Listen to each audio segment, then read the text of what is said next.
केवल 12 तिथि के दिन जिन जिनको थायराइड की प्रॉब्लम हो जाती है ना, थायराइड की बीमारी हो जाती है, उसको भी कुछ नहीं करना चाहिए। जहां पर शंकर भगवान की छोटी लड़की अशोक सुंदरी, आपको भी स्थान बताया था कथा के शुरू में, अशोक सुंदरी की जगह पर शहद से ओम अंकित कर दीजिए। कैसे करना है?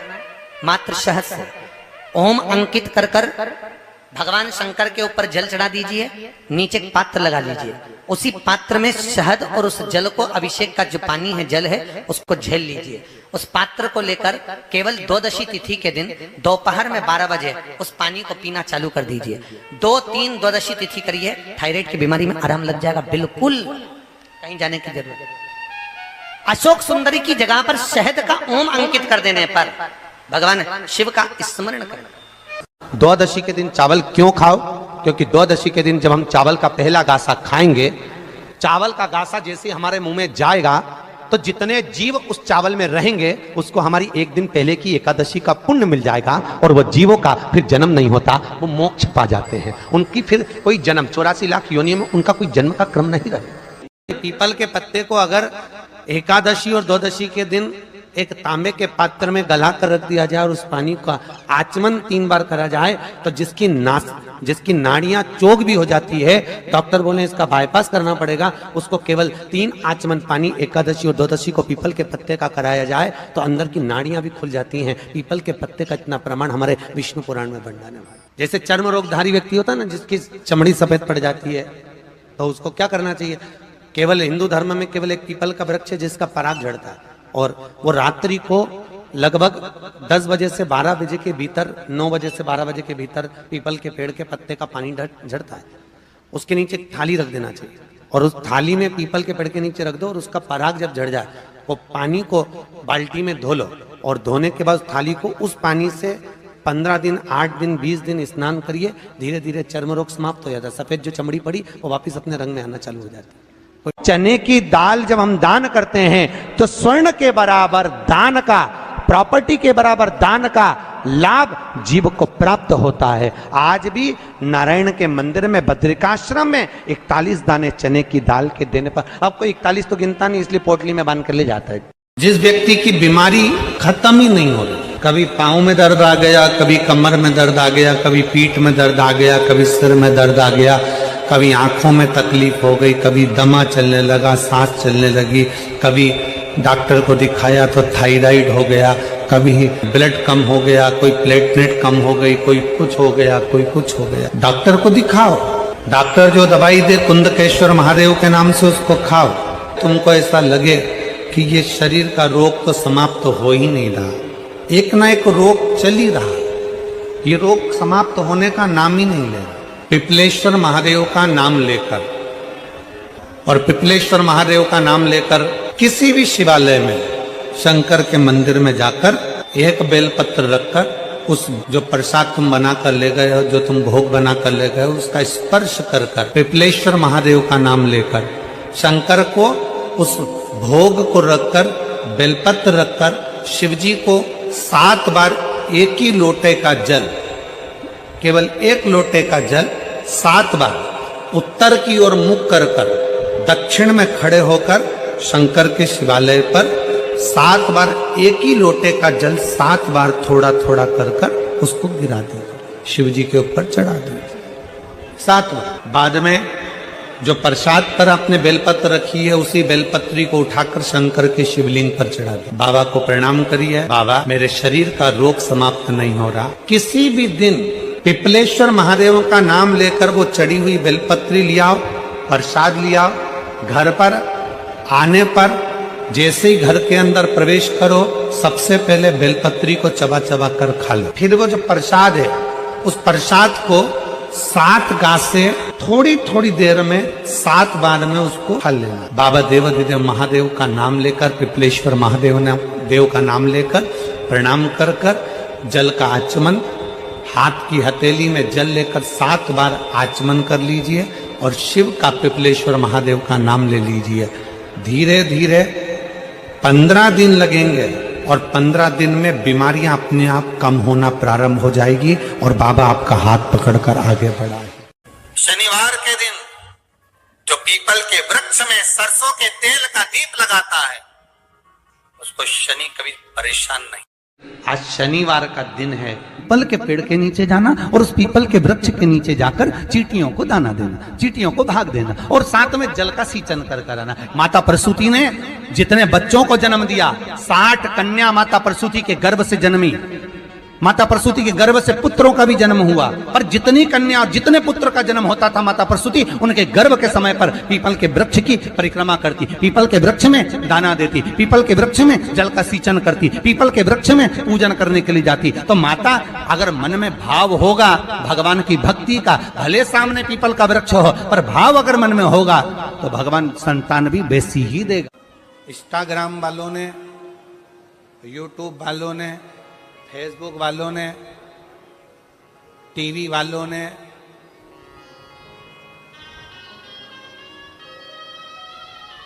जितना फेसबुक है, जितना टीवी है, जितना इंस्टाग्राम है, जितनी सोशल मीडिया है, इन्होंने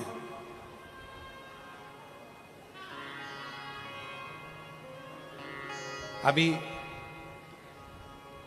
नूतन संवत्सर में, नूतन संवत्सर के पहले बहुत सारे मीडिया पर चलते रहे कि शनि लग गया, शनि लग गया, शनि लग गया। जितने जितने यहाँ कथा में बैठे हो ना, तुम सबने भी मोबाइल में देखा होगा तो देख रहे होगे, वृश्चिक पे लग गया, कुंभ पे लग गया, ढैया लग गया, साढ़े सात ही लग गया। आधे से ज्यादा तो शनि के डिप्रेशन में पड़ गए।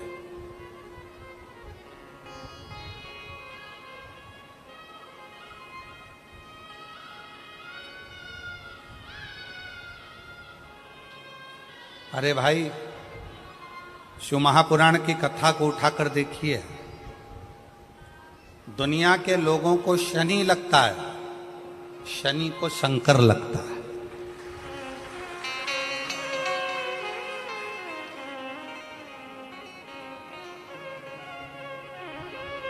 यदि आप भगवान शंकर के मंदिर में जाकर एक लोटा जल चढ़ा रहे हो, आप भगवान शिव के मंदिर में जाकर अर्चना कर रहे हो, आराधना कर रहे हो, निवेदन कर रहे हो, एक बेलपत्र शिव की उठाकर धोकर वापिस शंकर को समर्पित कर रहे हो, शंकर भगवान का पंचाक्षर मंत्र नमः शिवाय जप रहे हो, शंकर भगवान का षडाक्षर मंत्र ओम नमः शिवाय जप रहे हो, या श्री शिवाय नमस्तुभ्यम का जाप कर रहे हो, तो ये निश्चित मानकर रखो कि आपके पीछे शनि नहीं पड़ेगा, आपके पीछे शंकर जरूर पड़ेगा। और शंकर जब हमारे पीछे पड़ेगा तो हमारा उद्धार अपने आप करेगा। शिव शिव है, शंकर शंकर की आराधना करी, यम के प्राण छूट गए, सूर्य नारायण भगवान ने शंकर जी की आराधना करी, स्वयं मंगल देव ने भगवान शिव की आराधना करी। जीवन में कितना भी ग्रह का दोष हो, जीवन में कितनी बड़ी भी तकलीफ चल रही हो, जीवन में कितना बड़ा भी दुख हो, जीवन में कितना बड़ा भी कष्ट हो, अगर आप भगवान शंकर की आराधना में लीन है, भगवान शिव की भक्ति में लीन है, शंकर के मूल मंत्र का स्मरण कर रहे हैं, हृदय से दिल से बैठकर शंकर को पुकार रहे हैं, श्री शिवाय नमस्तुभ्यं, श्री शिवाय नमस्तुभ्यं, श्री शिवाय नमस्तुभ्यं, श्री शिवाय नमस्तुभ्यं, श्री शिवाय नमस्तुभ्यं, श्री शिवाय नमस्तुभ्यं,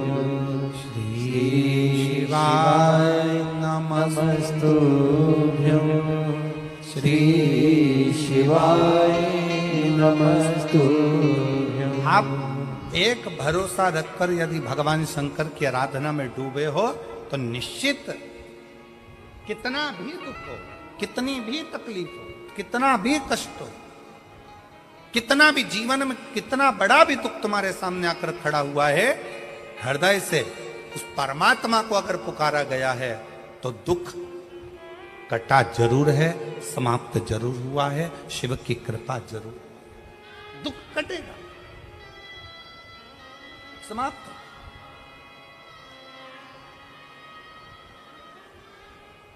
एक बहन बेटी है,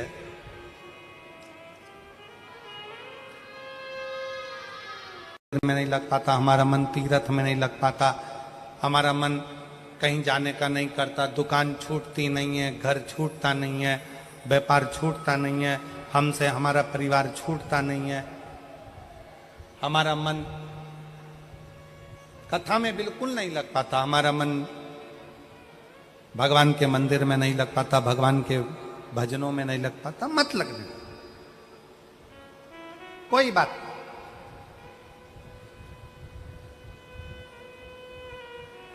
मन नहीं लग रहा ना कथा में, तुम्हारा मन कथा में नहीं लग रहा, तुम्हारा मन मंदिर में नहीं लग रहा, तुम्हारा मन भगवान के भजन में नहीं लग रहा, कोई बात नहीं, मत लगने। 11 इंद्रियों में 5 कर्मेंद्री है, 5 ज्ञानेंद्री है और 1 मन है। 11 इंद्रियों में से अगर एक मन रूपी इंद्री भगवान तक नहीं जा रही है तो उसको छोड़ो। 10 इंद्रियां तो हमारी हैं, इसको तो आप भगवान तक लेकर जा सकते हो।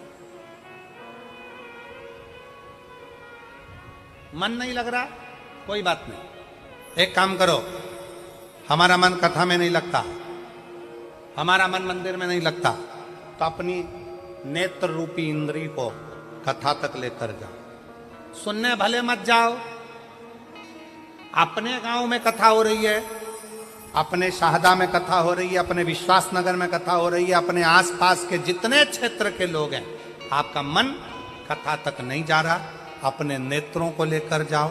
सुबह नहीं तो शाम को, शाम को नहीं तो रात को नहीं तो दोपहर में एक बार मैं जरा देखकर तो आऊं कि आखिर शिव पुराण में ऐसा क्या है जो ये लाखों शिव भक्त कड़कती हुई धूप में आकर बैठ जाते हैं।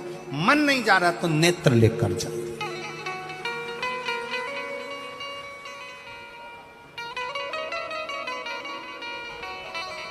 ये पांव गलत जगह पर जाते हैं, मन नहीं मान रहा, इन पांव को गलत जगह पर लेकर जा रहा है। आप इस पे संयम कर कर एक विचार करो कि मन कथा तक नहीं जा रहा तो इन पांव को कम से कम कथा के पंडाल तक लेकर जाओ। अपनी इंद्रिय है ना, मन कथा तक नहीं जा रहा तो इन हाथों को कथा सुनने के लिए लेकर जाऊं, और हो सके तो अपने घर से 2 पानी की बोतल भर कर लेकर जाऊं। रास्ते में अगर कोई प्यासा मिल गया ना तो उसके बच्चों को अपने बोतल का पानी पिलाकर फिर कथा में पहुंच जाओ। आटो की सेवा हो गई। श्रवण, मन कथा तक नहीं जा रहा तो अपने कानों को ऐसा बना लो, कथा सुनूंगा, जितनी देर वहां पर गया जाकर जरा सुनूं तो सही सियोर वाला महाराज बोल क्या रहा। कानों को थोड़ी सी देर लगाने का प्रयास करो। मन नहीं लग रहा ना, मत लगने दो। अपनी इंद्री कान तो है, अपनी इंद्री नेत्र तो है, अपने इंद्री चरण तो है, अपनी इंद्री हाथ तो है।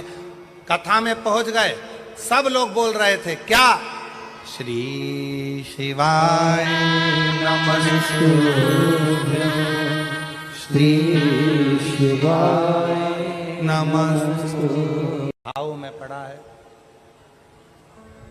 अभी कथा के शुरुआत में कहा था कि लंका के राजा रावण के यहाँ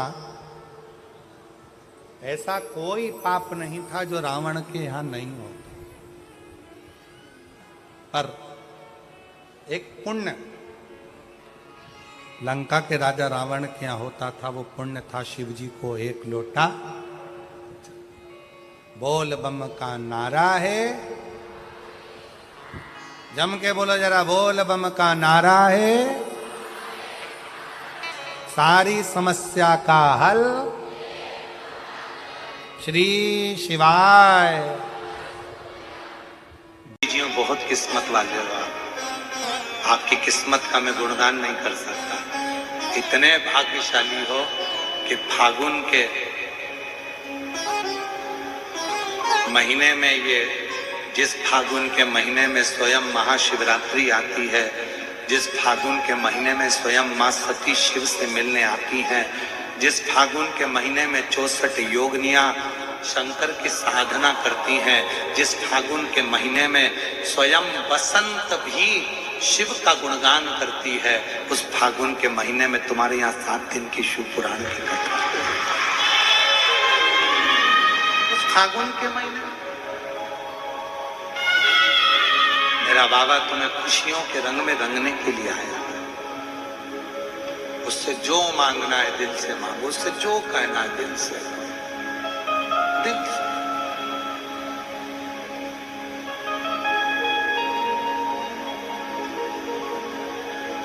फूलों की कलियों में, काशी की कलियों में, फूलों की कलियों में, काशी की कलियों में, तेरे बिना कुछ नहीं, तेरे बिना क्या जीना, ओ बाबा रे, तेरे बिना क्या जीना, ओ शंभू रे, तेरे बिना क्या जीना, फूलों की कली। जो बेटा बेटी नौकरी के लिए अप्लाई कर रहे हैं, जो बेटा बेटी चाहे सरकारी नौकरी हो, प्राइवेट नौकरी हो, सर्विस के लिए अप्लाई कर रहे हैं, उन बेटा बेटियों से निवेदन है, दुर्वा शिवजी को समर्पित कर कर केवल दूब जानते हो ना, दुर्वा सब जानते हैं। दुर्वा जो माला पिनाई थी उसमें बहुत सारी लगी थी। दुर्वा जो बेटा बेटी सर्विस के लिए अप्लाई कर रहे हैं, तुम मेहनत करो, पढ़ाई करो, खूब पढ़ो, खूब तैयारी करो, अच्छे से तैयारी करो। जितनी मेहनत तुमने पूर्व में करी उससे दुगनी मेहनत तुम करो उस नौकरी को पाने के लिए। और साथ में जब एग्जाम के लिए जाओ, कहीं इंटरव्यू देने के लिए जाओ, दुर्वा शिव जी को, इस दुर्वा का जो डंडी का मुख है ये अशोक सुंदरी वाली जगह, फिर समझ लीजिए जैसे ये शिवलिंग, ये गोल जलाधारी, यहां से पानी नीचे गिरता है, बीच में अशोक सुंदरी का स्थान होता है। तो ये जो दुर्वा हम चढ़ाएंगे तो इसका डंडी का मुख शिवलिंग के ऊपर चढ़ाएंगे, तो ये शिवलिंग पर डंडी की जो भाग है वो अशोक सुंदरी की ओर हो गया और ये भाग इस ओर हो गया। शिव जी को समर्पित कर कर पहले दुर्वा चढ़ाएंगे, उसके बाद में देवादिदेव महादेव को 1 लोटा जल जो तुम घर से लेकर गए हो वो समर्पित करो। 3 महीना लगातार अपनी पढ़ाई की मेहनत करो, अपने इंटरव्यू की मेहनत करो और खूब अच्छा पढ़कर साथ में 1 लोटा जल और दुर्वा, शिव जी को भले 10 दुर्वा की जगह केवल 1 दुर्वा चढ़ाओ, चढ़ाकर जल चढ़ाना, 3 महीने तक लगातार बाबा से प्रार्थना करना। विश्वास कहता है अगला पत्र तुम्हारा व्यासपीठ पर होगा, नौकरी लगेगी, निश्चित है। आप करो मेहनत, कर्म करने में पीछे मत हटना, पढ़ने में पीछे मत हटना, विद्याध्ययन करने में पीछे मत हटना, अच्छी एजुकेशन पाने में पीछे मत हटना। पहले मेहनत अपनी करो।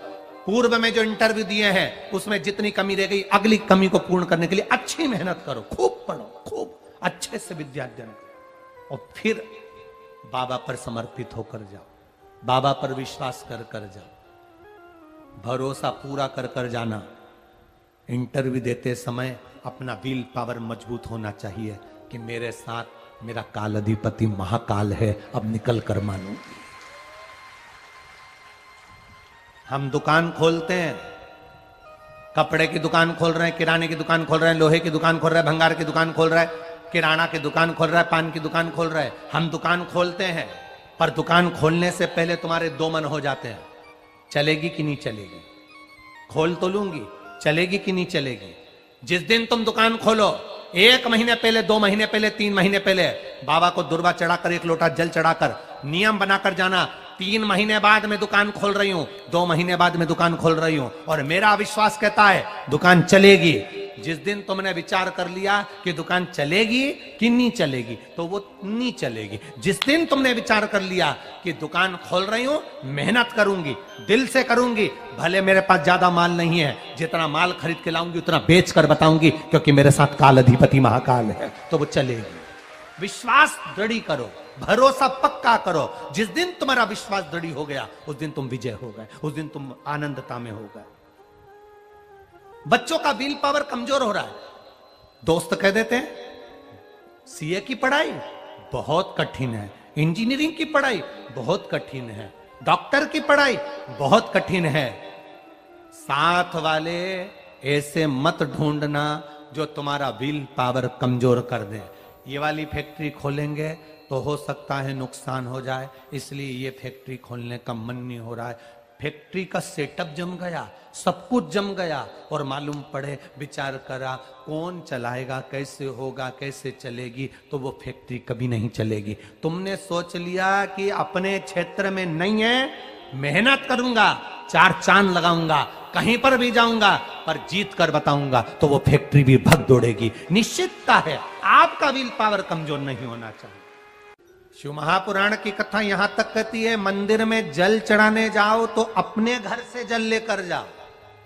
मंदिर में तो बाल्टी भरकर रखा रहता है, लोटा भी रखा रहता है, कलश भी रखा रहता है। मंदिर का पानी भरकर, मंदिर की बाल्टी में से जल भरकर शंकर भगवान को नहलाना सरल है। अपने घर से जल लेकर जब जाओगे तो घर का वास्तु दोष, घर का पितृ दोष और घर का काल सर्प दोष, तीनों उस लोटे के माध्यम से जाएगा और शिव को समर्पित हो जाएगा। आप लोगों से निवेदन है कि शिव जी को अपना पिता मान। जिस दिन शंकर भगवान को अपना पिता मान लिया, उस दिन शंकर भगवान अपनी बेटी को जिंदगी में कभी दुखी नहीं देख सकते, दुखी नहीं देख सकते।